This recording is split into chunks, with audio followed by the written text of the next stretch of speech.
Ayan, so ito yung gagamitin natin para sa bullet time. Yan, so pwede rin yan maging tripod. So pag bullet time, syempre, dito nyo siya ikakabit sa dulo. Yan.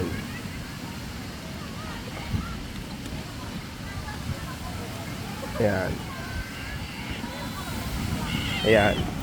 Tapos, ayun siya, oh. Magiging ganyan siya. Magbo-bullet time na yan. Pero pag gusto niyo naman gawing tripod, so dito naman sa kabila siya ilalagay.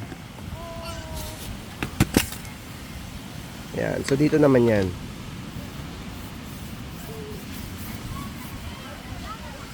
Ayan. Yun nga lang, pag tripod ang gagamitin nyo sa kanya, dapat ito nakalock. Yan, pipihitin nyo para hindi umikot. Ayan, so nakalock na yan. Ayan. So para pag tinayo natin, ngari ganyan,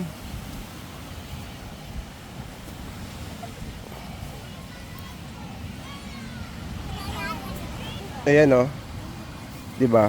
Smooth lang. Pwede rin, yung nakakonect mismo is etong ulo dito pag mababa yung shot. Pero pag mataas, pwede lang ganyan.